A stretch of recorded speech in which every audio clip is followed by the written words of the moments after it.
Gentleman from Oklahoma. Thank you, Madam Speaker. I yield 2 minutes to my good friend, distinguished gentleman from Texas and the ranking Republican member on the House Foreign Affairs Committee, Mr. McCall. Gentleman's recognized for 2 minutes. Thank you, Madam Speaker. I'd also argue that Article 1 does not say you can do whatever you want to do. And the Constitution says that, and our founding fathers said that as well. And for 38 days, I have objected to this impeachment probe because it denies due process, fundamental transparency, and basic fairness to Republicans, the White House, and the American people. From day one, Democrats have ignored the rules and 45 years of historic impeachment precedent. Without any authorization, Adam Schiff has conducted a secret probe outside of his committee's jurisdiction. He has blocked us from calling our own witnesses. His witnesses are being interviewed behind closed doors in the most secretive room in the United States Capitol. That is not democracy. He has muzzled Republicans. I've been in the room, placing a gag order on depositions while leaking cherry-picked facts to the press. He refuses to even allow us to read the transcripts without being babysat by a Democrat staffer. He's refused to let us hear from the most important witness who brought this entire thing, the whistleblower.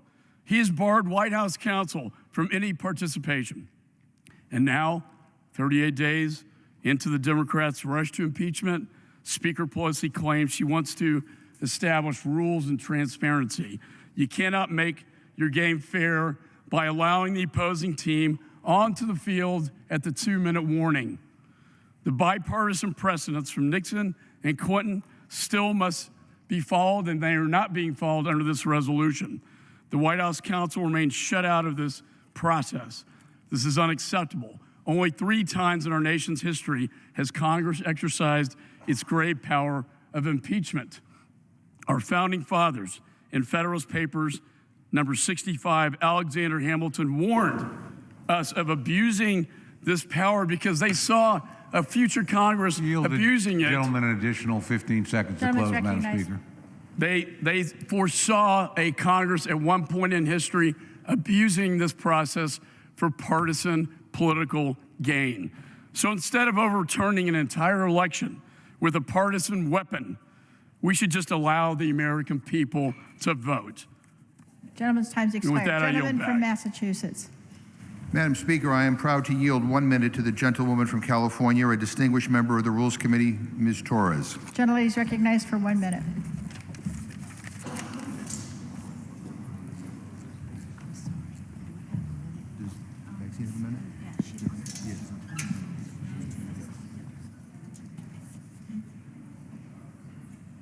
Madam Speaker, I rise in strong support of H.R. 660.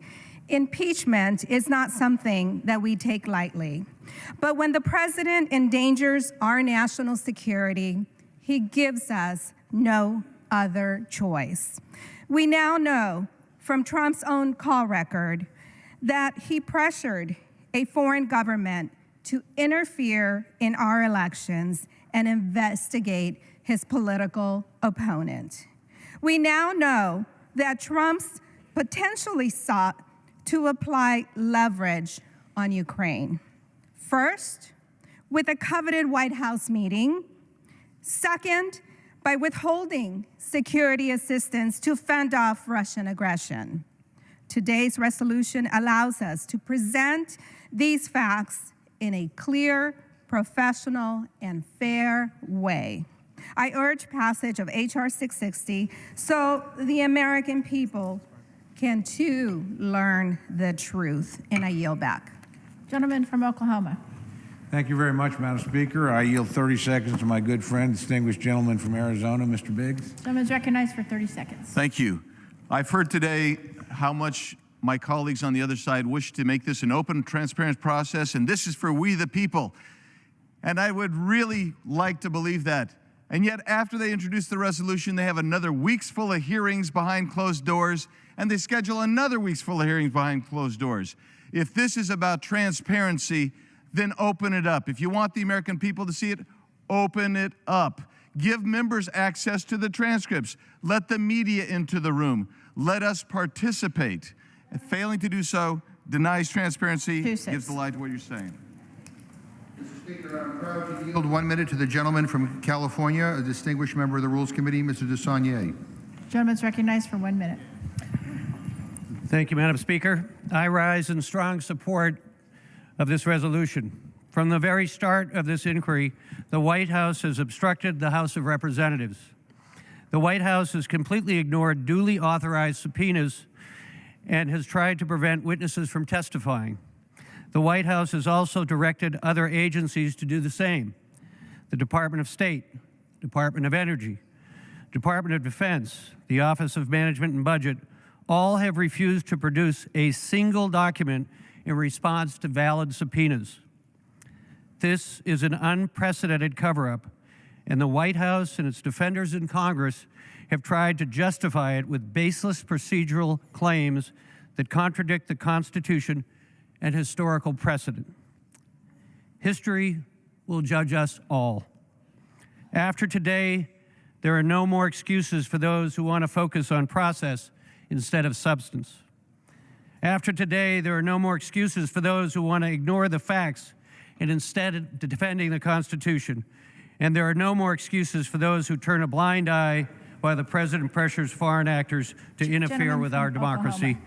I yield back the balance of my time. Madam Speaker, I have a speaker on the way, so I'm going to reserve for the moment, if I Gentleman may. reserves. Gentleman from Massachusetts. Madam Speaker, I yield 1 minute to the gentleman from New York, another distinguished member of the Rules Committee, Mr. Morelli. Gentleman's recognized for 1 minute. Madam Speaker, I rise today in strong support of House Resolution 660. I am deeply troubled that this process has become necessary at all, but we have no choice. We must continue to investigate alarming allegations of misconduct by the president, and we continue with a public process through which all Americans will have the ability to access and to assess the evidence. This has been and will continue to be a fair and sober inquiry. Members on both sides will continue to have the opportunity to question witnesses, seek evidence, and refute testimony presented during these proceedings. Indeed, the president will have strong protections as we weigh the evidence during our deliberations. Our only goal is uncovering the truth. Did the president pressure Ukrainian leaders with the threat of withholding critical military assistance in order to serve his political interests? Has the president endangered American interests abroad by engaging in domestic political intrigue? These are serious issues, not of politics, but of national security.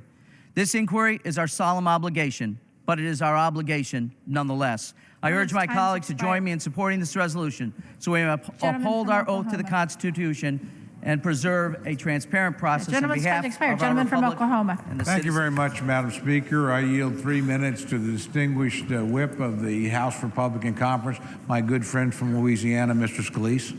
Gentleman's recognized for 3 minutes. Thank you, Madam Speaker, and I thank my colleague, Mr. Cole, for yielding. Madam Speaker, I rise in strong opposition to this resolution. Unfortunately, we've seen since the day that President Trump was inaugurated, there have been some people that made it public that they wanted to impeach him. Not because there are high crimes and misdemeanors, which is the constitutional standard, but just because they don't agree with the results of the 2016 election. That, Madam Speaker, is not why you impeach a president. There is precedent. This has only happened 3 times in the history of our country. Every time it not only started with a full vote of the House, but it also started with actual fairness. We're not getting that fairness today. When you look through this resolution, in multiple places, it gives veto authority by the chair to literally reject any witness that's brought forward by the minority. So no rights for the minority unless the chair so designates. In fact, in this resolution, it allows the chair to veto even the ability for the president to have legal counsel in the room. If the chair chooses at his whim, they can literally kick out the president's legal counsel. This is unprecedented. It's not only unprecedented, this is Soviet-style rules. Maybe in the Soviet Union, you do things like this, where only you make the rules, where you reject the ability for the person you're accusing to even be in the room, to question what's going on, for anybody else to call witnesses, when only one person has the right to call witnesses. And as we saw just the other day, the chairman was literally directing the witness to not answer certain questions by the Republicans. What kind of fairness is that? Maybe you think it's fairness if you can run roughshod over somebody because you've got the votes, but that's not how impeachment was supposed to go. In fact, Alexander Hamilton himself, during the debate on the Constitution in the Federalist Papers, Alexander Hamilton warned of days like this, and I quote, "The greatest danger is that the decision on impeachment will be regulated more by the comparative strength of parties than by the real demonstrations of innocence or guilt."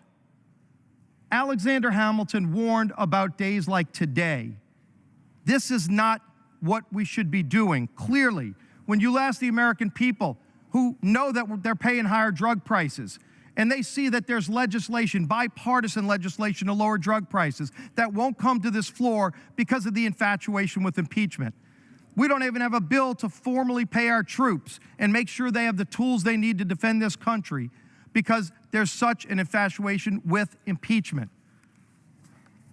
Madam Speaker, when you look through this resolution and you see how one-sided, how Soviet-style this is running, this is the United States of America. Don't run a sham process, a tainted process like this resolution ensures. It ought to be rejected, and I think you'll see bipartisan rejection of this resolution, and I yield back the balance of my time. Gentleman from Massachusetts. Madam Speaker, I yield 2 minutes to the gentleman from New York, the distinguished chairman of the Committee on Judiciary, Mr. Nadler. Gentleman's recognized for 2 minutes. Yeah, but I mean, we got to.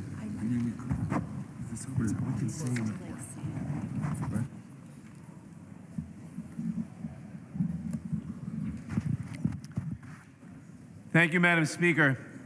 I support this resolution because it is the solemn duty of the Congress to investigate the serious allegations against the President.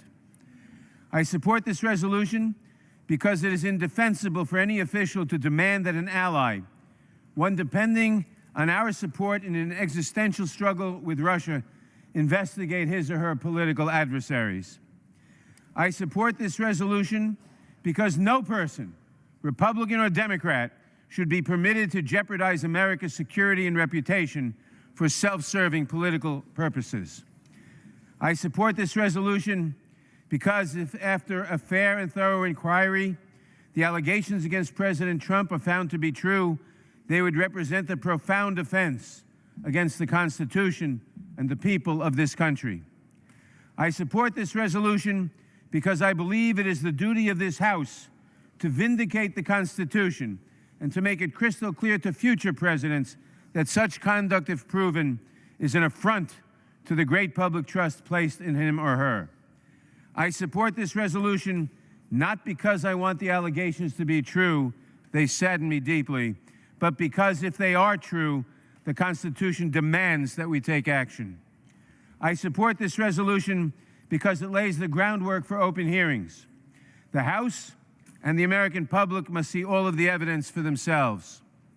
I support this resolution because I know we must overcome this difficult moment for the nation.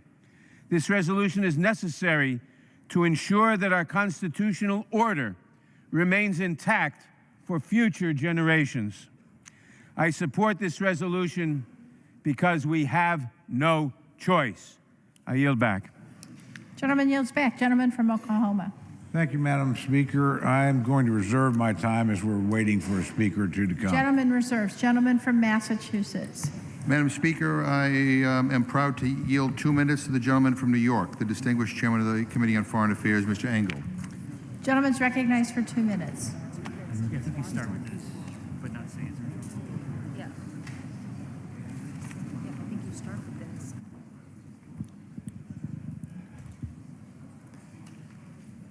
I thank the gentleman and rise to support moving forward to the next open phase of this impeachment inquiry so that the American people can hear from witnesses, see the evidence, and understand the troubling story of what's taken place in this administration.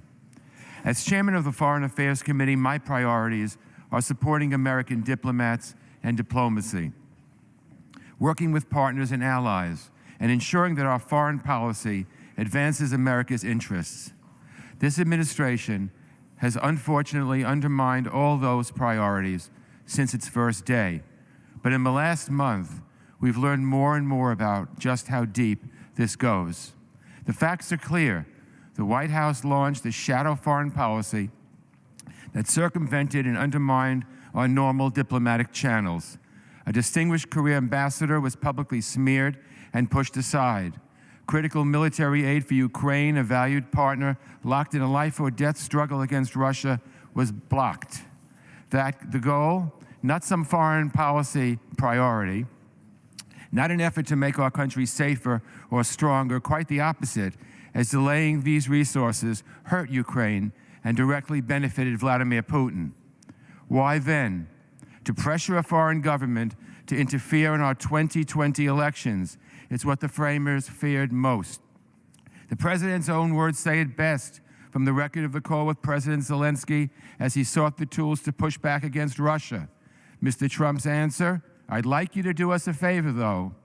Since that first damning piece of evidence came to light, the Intelligence, Oversight, and Foreign Affairs Committees have worked to fill in the pieces of the puzzle thanks to the courage of public servants who obeyed the law and testified even in the face of bullying and intimidation from the administration, of ugly, baseless smears from the president's allies, and I condemn the shameful efforts to identify and harass the whistleblower whose life may be jeopardized for coming forward to tell the truth. Gentleman's time's expired. I salute all those patriots, and I salute my fellow Gentleman's committee time's chairs, expired. Mr. Gentleman Schiff, from Ms. Oklahoma. Maloney, and the late Mr. Cummings for their Gentleman's yield the time's gentleman expired. additional- Gentleman from Oklahoma. Gentleman reserves. Gentleman from Massachusetts.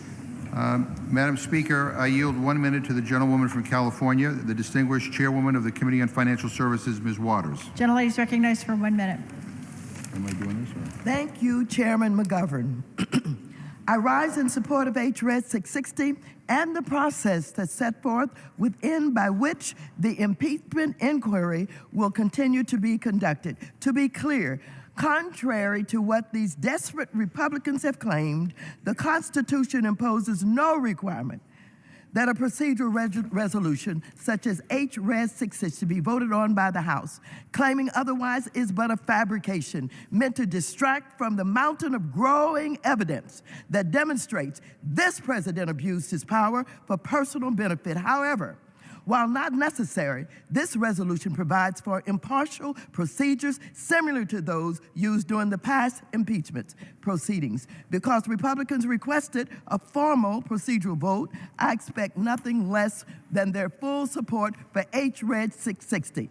Anything less would be shameful. As chairwoman of the Financial Services Committee, we've been conducting credible investigations into the conduct of this administration, and this work will continue in the manner outlined by H-Red 660. I look forward to Democrats and Republicans alike prioritizing country over party, as we swore an oath to do, voting in favor of H-Red 660. Gentleman from I yield back. Massachusetts.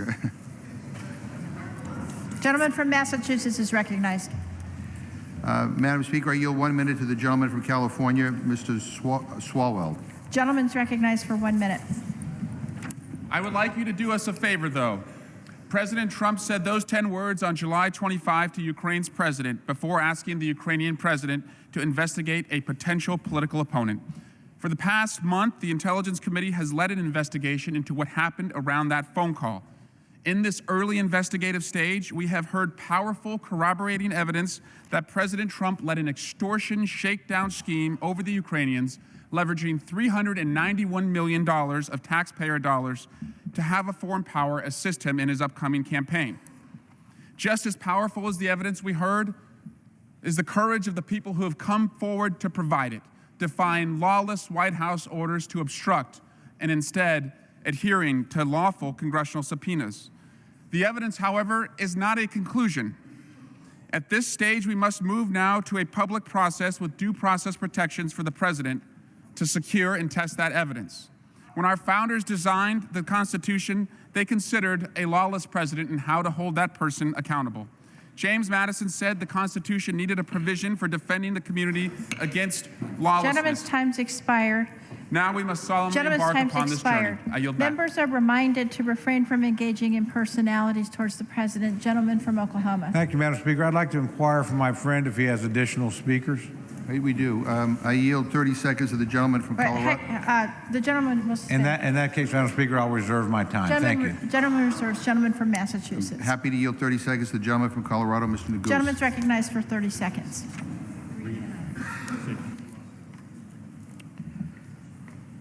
Madam Speaker, today is a serious and solemn day for our country. The House's impeachment inquiry has exposed the truth and uncovered significant evidence that the president abused his power. To honor the oath to defend the Constitution that each of us took, we must move forward with this impeachment inquiry. For as Thomas Jefferson once said hundreds of years ago, a sacred respect for the constitutional law is the vital principle, the sustaining energy of a free government. Let us honor the Constitution and defend it today by voting yes on this resolution. Time's expired. Gentleman from Oklahoma. Madam Speaker, I continue to reserve my time. Gentleman reserves. Gentleman from Massachusetts. Madam Speaker, I'm happy to yield 30 seconds to the gentleman from Pennsylvania, Mr. Boyle. Gentleman's recognized for 30 seconds. Madam Speaker, I did not come here to launch an impeachment process. However, the facts demand it. A republic, if you can keep it. What we decide today will say more about us than it says about the conduct of the president. I yield back. Gentleman yields back. Gentleman from Oklahoma. Thank you, Madam Speaker. I continue to reserve my Gentleman time. reserves. Gentleman from Massachusetts. I yield, Madam Speaker, I yield 30 seconds to the gentleman from Rhode Island, Mr. Cicilline. Gentleman's recognized for 30 seconds. Madam Speaker, on opening day, we take an oath of office. We take an oath not to a king, not to a president, but to protect and defend the Constitution. It is our solemn duty. And in fact, this resolution sets forth the procedures for the next phase of our impeachment inquiry. We know substantial evidence has been presented that the president abused his power, undermined our national security, and undermined the integrity of our elections. We are duty-bound to proceed. It is a sad day, but not because Congress has the courage to stand up for our democracy, but because the president's conduct has forced this action. I urge my colleagues to approve this resolution. Time's expired. Gentleman from Oklahoma. Thank you, Madam Speaker. I continue to reserve my time. Gentleman reserves. Gentleman from Massachusetts. I'm prepared to close for our side, so Gentleman's I will yield prepared to to the close. gentleman. Gentleman from Oklahoma. Madam Speaker, if I yield myself such time as I may consume. Gentleman's recognized. Thank you, Madam Speaker. Madam Speaker, if we defeat the previous question, I will amend the resolution to ensure transparency for the American people. My amendment will do three very simple things. First, it will require the chairman of the Permanent Select Committee on Intelligence to publicly release the transcripts of all depositions and interviews in a timely manner to allow any necessary redactions to protect classified or sensitive information. My colleagues on the other side have been operating in secret and behind closed doors. They've been violating standing House rules by preventing member access to documents, let alone sharing anything with the people that elected them to serve. Second, my amendment requires the Intel chairman to transfer all records or materials, including exculpatory records or materials, to the Judiciary Committee. The chairman's instructed to again make the necessary redactions to protect any classified or sensitive information. In contrast, the Democratic majority's resolution lets the chairman choose what information he will share. And finally, my amendment requires the Intelligence Committee's records and reports, as well as any material received from any other committee involved, be made available at least 72 hours prior to the Judiciary Committee considering any articles of impeachment or other recommendations. The resolution before us today does absolutely nothing to guarantee that the American people will see this vital information. The procedures my Democratic colleagues set up for this impeachment inquiry are fundamentally unfair and fundamentally partisan. They reject due process, they reject minority rights, and they reject adequate public disclosure. The American people will not respect the process that's not fair, Madam Speaker. I urge the House to reject this measure, and I urge the House to insist on bipartisan procedures that respect the rights of the minority and the right of due process. With that, Madam Speaker, I yield 1 minute to the distinguished Republican leader, Mr. McCarthy of California. Gentleman is recognized. I thank the gentleman for yielding. Madam Speaker, elections have consequences. Our fellow Americans use their vote to choose who will work for them. So I ask you all a simple question, especially to my colleagues. Is that what is happening here today? Are we gathered in these final moments before we depart for a week to fund our government, to pay our troops? Are we gathered today to prove a new trade deal? Or are we gathered to debate the critical national security issues regarding China or Iran? Well, that answer would be unanimously no. We are not working for the American people. Those items would resemble the achievements of a productive Congress, a Congress that truly works for the people. But you know what this Congress counts? This Congress records is more subpoenas than laws. That's the legacy. It is not just devoid of solutions for the American people. It is now abusing its power to discredit democracy. By using secret interviews and selective leaks to portray the president's legitimate actions as an impeachable offense. Democrats are continuing their permanent campaign to undermine his legitimacy. For the last 3 years, they have predetermined the president's guilt. They have never accepted the voters' choice to make him president. So for 37 days and counting, they have run an unprecedented, undemocratic, and unfair investigation. This resolution today only makes it worse. I've heard members on the other side say they promise rights to the president, but only if he does what they want. That's the equivalent of saying in the First Amendment, you have the right to the freedom of speech, but you can only say the words I agree with. That's what you call due process. The amendment offered by my colleague, Mr. Cole, would help correct some of the transparency concerns we have witnessed over the last few weeks. But today is more than the fairness of an impeachment process. It is about the integrity of our electoral process. Democrats are trying to impeach the president because they are scared they cannot defeat him at the ballot box. That's not my words. That's the words of my colleagues from the other side of the aisle that has offered impeachment 3 different times. This impeachment is not only an attempt to undo the last election, it is an attempt to influence the next one as well. This is not what Democrats promised when they entered the majority 11 months ago. In this chamber, we heard from our speaker while we all sat here. We heard what the speaker said when she talked about words of optimism and cooperation. It was said we would work together to make America stronger, more secure, and more prosperous. We were told our mission was to return the power to the people.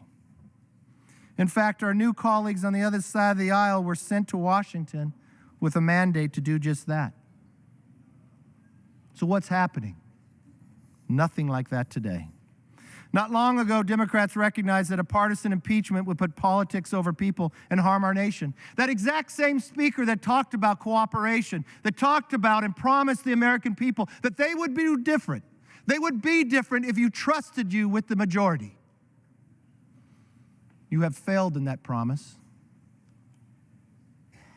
That speaker said impeachment is so divisive to the country that unless there's something so compelling and overwhelming and bipartisan, the word of bipartisan, I do not think we should go down that path because it divides the country. What has changed since those words have been spoken?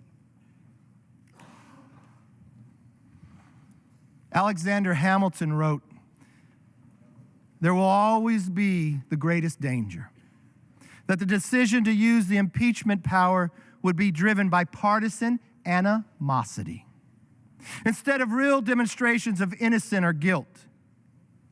This sham impeachment by Democrats have proven Hamilton right and betrays the Speaker's own words. I know emotions are high. I know members would even run for positions of chair simply on the fact that they would be a better chair for impeachment right after the election. But when we all stood that day and listened to the words of the Speaker of cooperation, we all raised our hand to uphold the Constitution. Tomorrow is November 1st.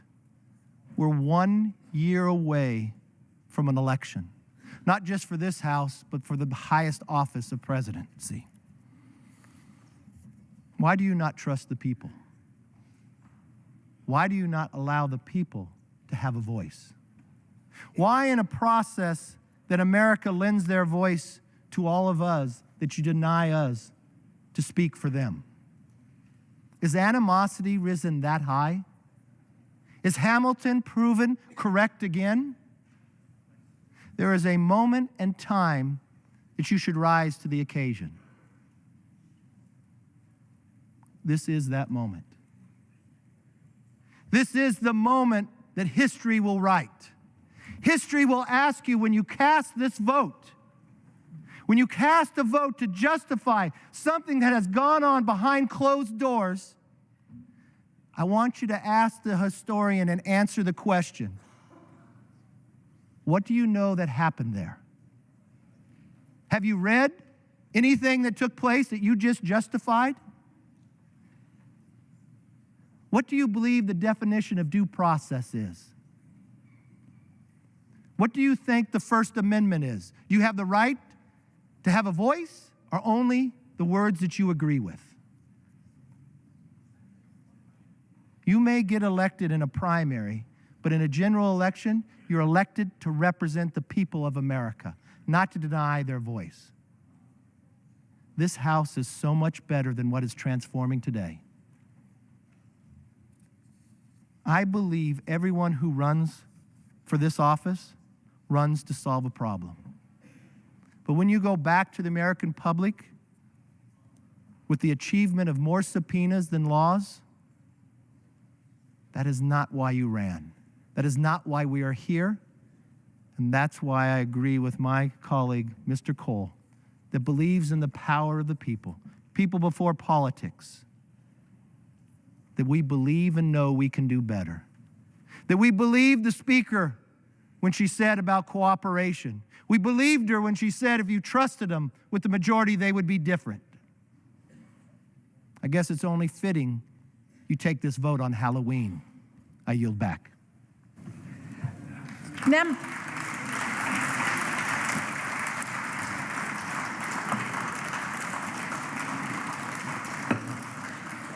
Members are directed to address their remarks to the chair. The gentleman from Oklahoma has 1 minute remaining. With that, Madam Speaker, I will yield back the balance Gentleman of my time. yields back. Gentleman from Massachusetts. I yield myself the balance of the time. Gentleman's recognized.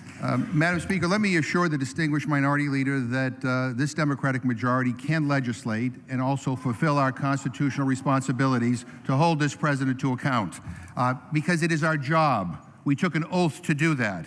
And in terms of our legislative accomplishments, they're second to none. When you were in the majority, you shut the government down. Today, the Education and Labor Committee just reported out the higher ed bill. We passed a bill to deal with gun violence. We passed the DREAM Act. We raised the minimum wage. We're working on a bill to lower prescription drugs. We passed a bill to protect our elections so Russia doesn't interfere in our elections ever again. So, Madam Speaker, I want to say to my colleagues that I am proud of the process we are following here today that brought us this resolution. You know, Madam Speaker, past Congresses under the impeachments of President Nixon and Clinton found it prudent to have a resolution in place laying out the path forward. And that is what we are doing here today. This resolution before us today is based on precedent. It includes protections for President Trump. The President's counsel is given the right to ask questions when the evidence is presented. The rules here expressly provide his counsel the chance to be invited to offer a concluding presentation. Neither of these things were guaranteed to President Nixon and President Clinton. And it lays out a clear path forward so that the American people know what to expect going forward. Madam Speaker, the obstruction from this White House is unprecedented. It is stunning. We don't know whether President Trump will be impeached, but the allegations are as serious as it gets, endangering national security for political gain. Madam Speaker, history is testing us, and I worry, based on what we have heard from the other side today, that some may be failing that test. There are no kings and queens in America. That is what separates this country from so many other nations. No one is above the law. Let me repeat that. No one is above the law. I urge my colleagues to support this resolution. I yield back my time, and I move the previous question on the resolution. The question now occurs on ordering the previous question on the resolution. All in favor say aye. Opposed, no.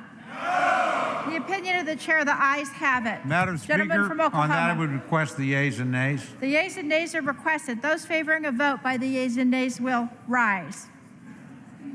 A sufficient number having risen, the yeas and nays are ordered. Members will record their votes by electronic device. Pursuant to Clause 9 of Rule 20, the chair will reduce to 5 minutes the minimum time for any electronic vote on the question of adoption of the resolution. The chair emphasizes that this will be a 15-minute vote.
On this vote, the yeas are 231, the nays are 196.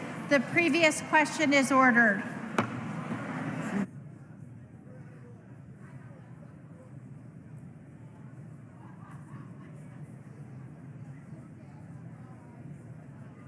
Okay, what do we do?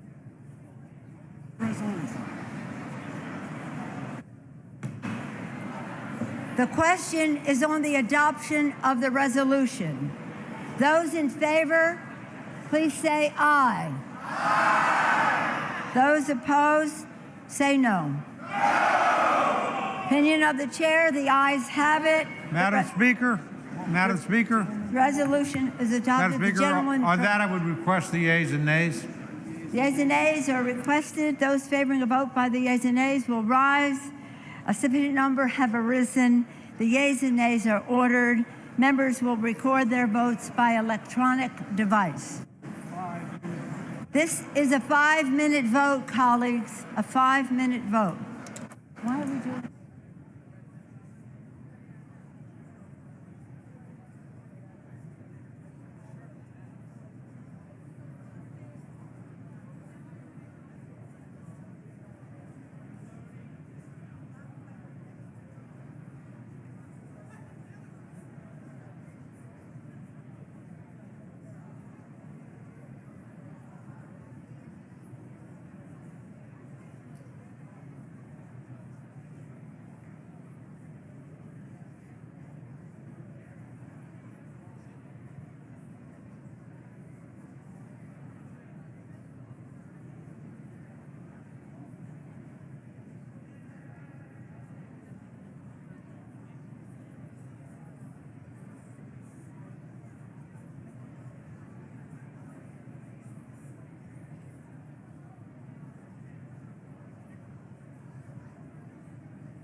On this vote, the yeas are 232, the nays are 196. The resolution is adopted without objection. The motion to reconsider is laid upon the table. Where? Does the gentleman from Missouri seek recognition? I request permission to speak for 1 minute out of. Without turn. any objection? Without objection, the gentleman is recognized. Objection is heard.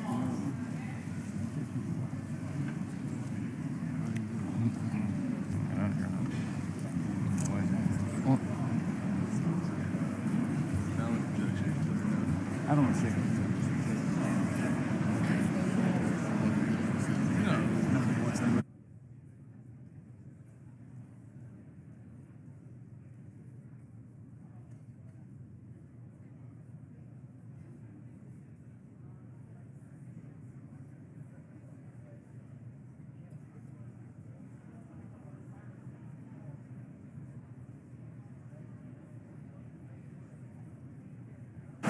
Pursuant to House Resolution 656 and Rule 18, the chair declares the House in the Committee of the Whole House on the State of the Union for further consideration of H.R. 823.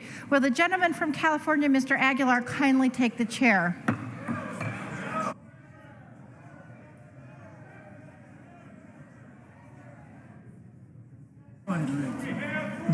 The House is in the Committee of the Whole House on the State of the Union for further consideration of Bill H.R. 823, which the clerk will report by title.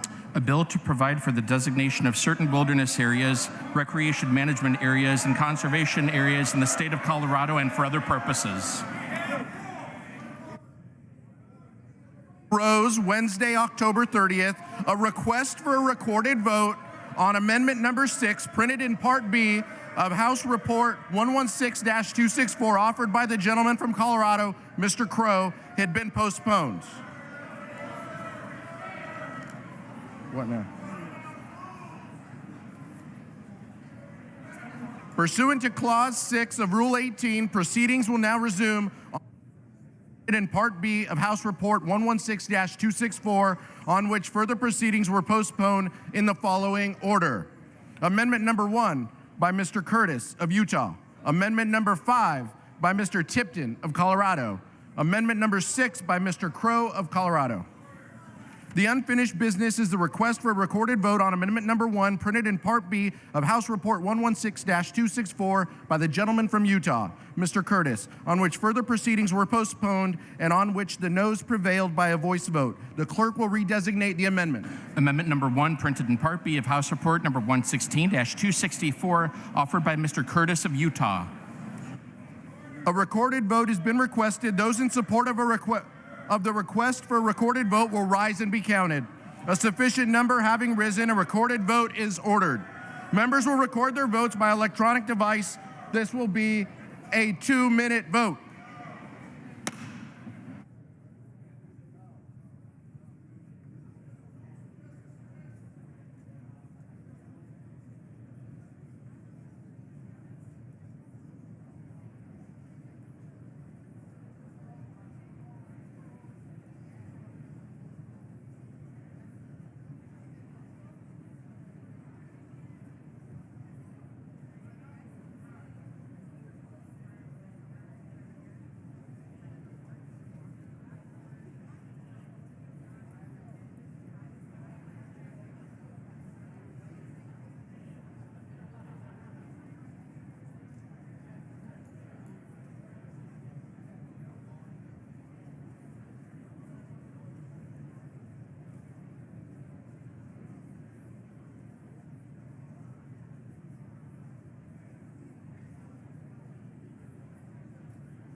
On this vote, the yeas are 180 and the nays are 240.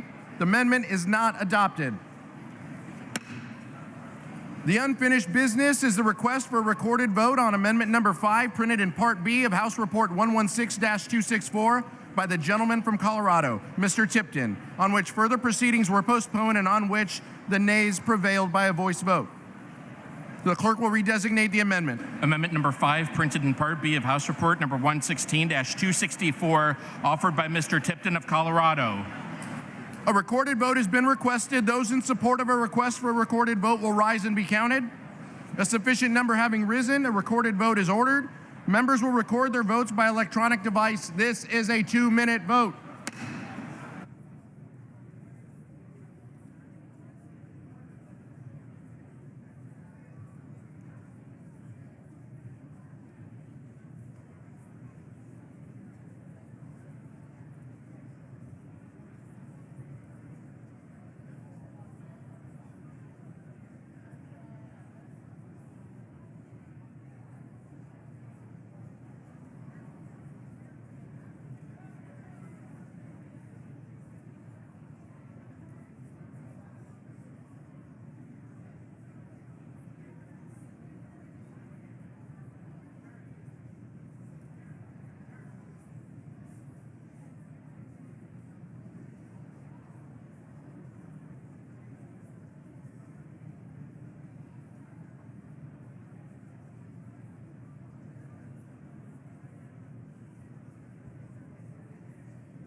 On this vote, the yeas are 185 and the nays are 231. The amendment is not adopted. The unfinished business is the request for a recorded vote on Amendment Number 6, printed in Part B of House Report 116-264 by the gentleman from Colorado, Mr. Crow, on which further proceedings were postponed and on which the ayes prevailed by a voice vote. The clerk will redesignate the amendment. Amendment number 6, printed in Part B of House Report number 116-264, offered by Mr. Crow of Colorado. A recorded vote has been requested. Those in support of a request for a recorded vote will rise and be counted. A sufficient number having risen, a recorded vote is ordered. Members will record their votes by electronic device. This will be a 2-minute vote.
On this vote, the yeas are 410 and the nays are 6.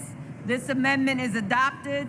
There being no further amendments under the rule, the committee rises.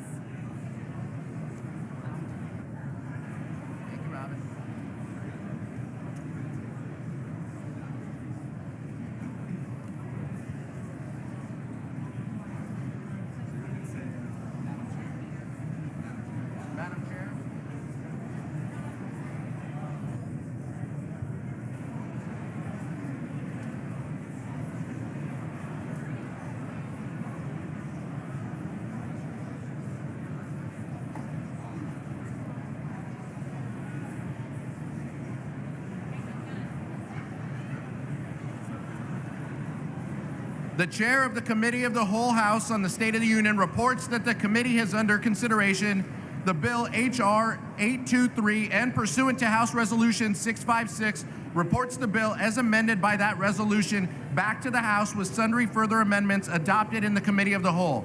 Under the rule, the previous question is ordered. It is a separate vote demanded on any amendment reported from the Committee of the Whole.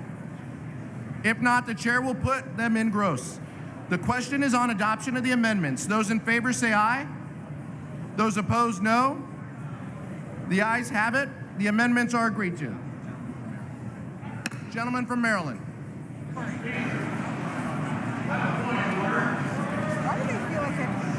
The gentleman will state his point of inquiry. Thank you very much. Mr. Speaker, when a member of the minority rises to object to a motion to lay on the table, the motion to recommit to lay on the table, whose discretion is it to recognize that standing member making the objection?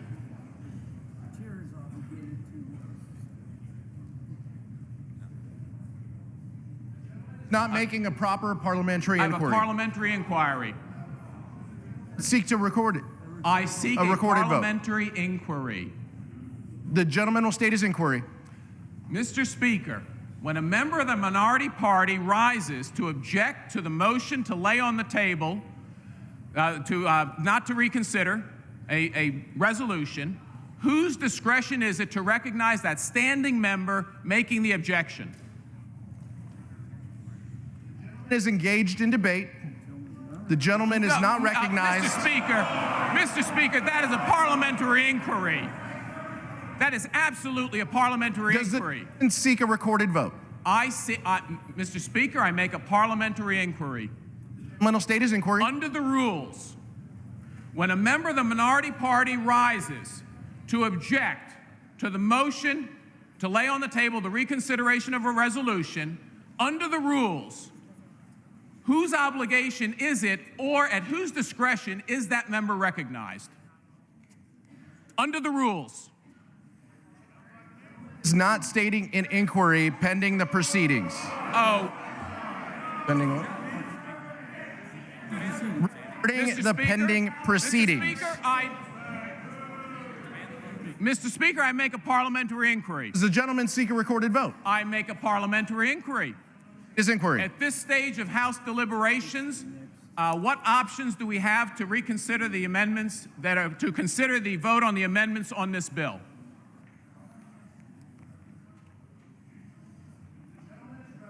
A previous resolution that was adopted by the House. No, Mr. Speaker, I'm referencing the piece of business that's in front of the House right now. Does the gentleman object to the amendments? I object to the amendments. Does the gentleman seek a recorded vote? Parliamentary inquiry. What options are available to a member asking for recognition to seek a vote? And seek a recorded vote on these amendments. Mr. Chairman, that is the pending matter before the House. Does the gentleman seek a recorded vote? No, I seek a actually seek an answer to my first parliamentary inquiry. And you can have your choice which one the chair wants to answer. The chair is prepared. Question on engrossment and third reading of the bill. The question is on engrossment and third reading of the bill. Those in favor say aye. Those opposed, no. The ayes have it. Third reading. A bill to provide for the designation of certain wilderness areas, recreation management areas, and conservation areas in the state of Colorado and for other purposes. House will be in order. For what purposes does the gentleman from Colorado seek recognition? Have a motion to recommit at the desk. Is the gentleman opposed? Yes, in its current form. The gentleman qualifies. The clerk will report the motion. Mr. Tipton of Colorado moves to recommit the bill H.R. 823 to the Committee on Natural Resources with instructions to report the same back to the House forthwith with the following amendment. At the end of the bill, add the following. Title V, Effective Act. Section 501, Effective Act. Nothing in this act or an amendment made by this act restricts or precludes, 1, any low-level overflight. Is there objection? Without objection, the reading is dispensed. The gentleman from Colorado is recognized for 5 minutes. The House is not in order, Mr. Speaker. Gentleman from Colorado is recognized for 5 minutes. Mr. Speaker, my district is home to the High Altitude Army National Guard Aviation Training Site, or HATS. It's both a privilege and an honor, representing the U.S. Department of Defense's lone training site, where special aviators in our nation's armed forces and the militaries of our foreign allies learn how to be able to fly safely in the mountainous, high-altitude environment of HATS. It is a vital asset to our national security. Proposed wilderness expansion in this bill around HATS are creating concerns about the future of the site's ability to be able to ensure military readiness for the men and women who may be deployed in combat zones in the Middle East. The sponsors of the CORE Act have indicated that their goal is to protect HATS. The DoD looks to Colorado for specific language of DoD's flight guidance as published in DoD AP1 Handbook with regard how to operate under the CORE Act. While I appreciate DoD's guidance, I know all too well that regulatory changes do not provide certainty.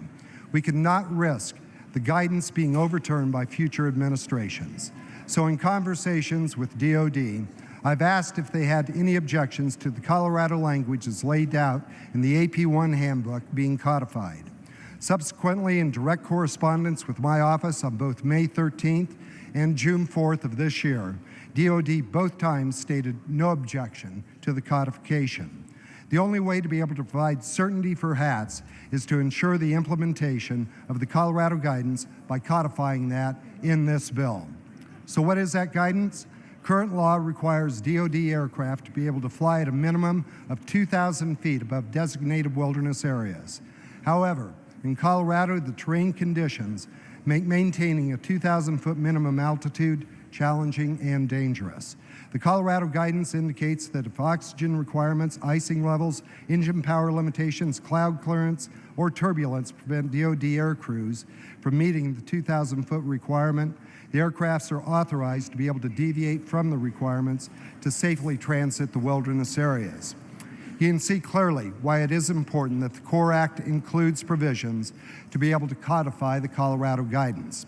I do not understand the resistance of the majority to make this common sense change to the bill. Perhaps it's because some of my colleagues remain supportive of other pending wilderness legislation that, as drafted, would, among other things, have direct and negative impacts on HATS, affecting aviators utilizing 71 landing zones, amounting to 40% of the HATS training area. Perhaps the rejection of this common sense idea thus far has been yet another example of the need to be able to reach out to all stakeholders. The House is not in order.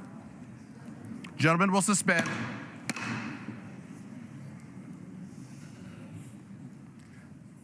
Gentleman from Colorado is recognized. Of the need to be able to reach out to all stakeholders and hear the concerns and ideas from the district most impacted by it. Not allowing important amendments even to be considered by this House. We let 8 amendments, Mr. Speaker, sit in the Rules Committee, not allowing members to be able to vote on them. These are voices from our communities in the 3rd District, directly impacted by the bill. It is important to be able to seek broad community support and outreach. This is needed to be able to build true consensus for successful public lands efforts. I will also note that calling up the ghosts of past failed public lands proposals that never had broad community consensus or got off the ground to begin with is not an adequate substitute for direct community outreach and consensus building, and also the compromise needed for a bipartisan success story. It's an unfortunate missed opportunity in the House to be able to get it right. My good friend from Colorado's Sense of Congress amendment that was just adopted is a good message on hats. But after all, that is what a sense of Congress is, just a message with no legislative teeth. Given wilderness legislation being considered by the House today concerning federally designated wilderness in Colorado, HATS needs more than just a good message. It deserves something codified in law. This MTR will do just that. At least in H.R. 823, we will be able to codify this and ensure that nothing in this bill will override the important Colorado guidance critical to the mission and operation of HATS and the safety of our men and women in the United States military. I urge adoption of this motion to recommit and be able to promote our national security and yield back the balance of my time. Gentleman yields back. For what purpose does the gentleman from Colorado rise? Mr. Speaker, I rise in opposition to the motion to recommit. The gentleman is recognized for 5 minutes. The House is not in order, sir. House will be in order. Mr. Speaker, this bill that we are considering today, the Colorado Outdoor Recreation and Economy Act, is about more than partisan debate. This bill is about hiking. It is about hunting. It's about fishing. It's about skiing. Some of you all might not think I ski. I do. It's about camping. It's about a Colorado way of life and preserving our public lands. The experiences we have outdoors with our loved ones bond us together. And for me, that was hiking with my father in Rocky Mountain National Park. Yesterday, my wife called me to let me know that our 1-year-old daughter walked for the first time. And, you know, I cannot wait to go back to Colorado and to be able to hike with my daughter in the iconic public lands that are protected under this bill. Because ultimately, this bill is about ensuring that we protect our most pristine and treasured places for generations long after we're gone. That is the essence of our service, leaving a better world for those who come next. As Teddy Roosevelt once said, "Here is your country. Cherish these natural wonders, cherish the natural resources, cherish the history and the romance as a sacred heritage for your children and your children's children, and do not let selfish men or greedy interests skin your country of its beauty, its riches, or its romance." At the end of the day, we have an obligation to protect these public lands, which is why I'm so honored to lead this bill. And I will just say, we have worked incredibly hard to make this bill something that our state can be proud of. I am proud that the House has voted to accept 2 of my colleagues' amendments, because in Colorado, we get things done by collaboration and consensus. I am proud that every local jurisdiction impacted by a title of this bill supports those very same titles, Republican and Democrat. I am proud that this bill has bipartisan support back in the state of Colorado. It's unfortunate that this motion to recommit is not about any of those things. It's not about improving the bill. It's not about reaching consensus. It is purely political. And here's why. Just a few moments ago, over 400 members in this chamber voted in favor of an amendment offered by my distinguished colleague from Colorado, Mr. Crow, who bravely served in our armed forces, fought for our country in Afghanistan and Iraq, and he offered an amendment to stress the importance of Colorado's Army National Guard high-altitude aviation training site. That measure passed unanimously, almost unanimously. I guess 7 or 8 folks voted against it because they recognized that the HATS program is something we must protect. But the truth of the matter is this bill already addresses the concerns offered by my colleague. I will quote from the bill on page 37, subparagraph F, military overflights. Nothing in this title or an amendment made by this title restricts or precludes any low-level overflight of military aircraft over any area subject to this title or an amendment made to this title. I could go on, but you also don't have to take my word for it. We have a letter from the Colorado National Guard. As my colleague Mr. Crow said yesterday during floor debate, we ought to listen to our troops, to our commanders, and what they have told us. I will just quote, is through the diligent efforts of staff within the department, the offices of the bill sponsors, and the Department of Defense, we have mitigated prior concerns related to military overflight over the potential wilderness areas identified in this bill, and I appreciate the efforts of Congressman Neguse and yourself. Mr. Speaker, the House is not in order. Gentlemen will suspend. Gentlemen will suspend. House is not in order. The letter from the Colorado National Guard concludes by thanking the delegation for their effort to preserve Colorado's natural beauty and looking forward to the passage of this important legislation. Those are not my words. Those are the words of the Colorado National Guard. So it is important for us not to lose sight of the bigger picture. The CORE Act presents an opportunity for us to come together to show that we can still govern on issues that are so important to all of our constituents. And while I may be new to Congress, Mr. Speaker, the components of this bill that we are slated to vote on in just a short few minutes are not new to this Congress. Title I of this bill has been introduced for 5 straight Congresses. Title II of this bill dates back to 2009. Local advocates have been asking for the withdrawal of the Thompson Divide since 2010. Title IV of this bill was introduced in 2009. Mr. Speaker, these bills have been around since George W. Bush was president. When those bills were being drafted, the Washington Nationals had not yet played their first game at Nationals Park. Mr. Speaker, Gentlemen's time's expired. I would ask that we all vote against this motion to recommit and support Without our objection, the public land. previous question is ordered on the motion to recommit. The question is on the motion to recommit. Those in favor say aye. Those opposed, no. The noes have it. Gentlemen Speaker, I from Colorado. request a recorded vote. Gentlemen request a recorded vote. Those favoring a recorded vote will rise. A sufficient number having risen, a recorded vote is ordered. Members will record their votes by electronic device.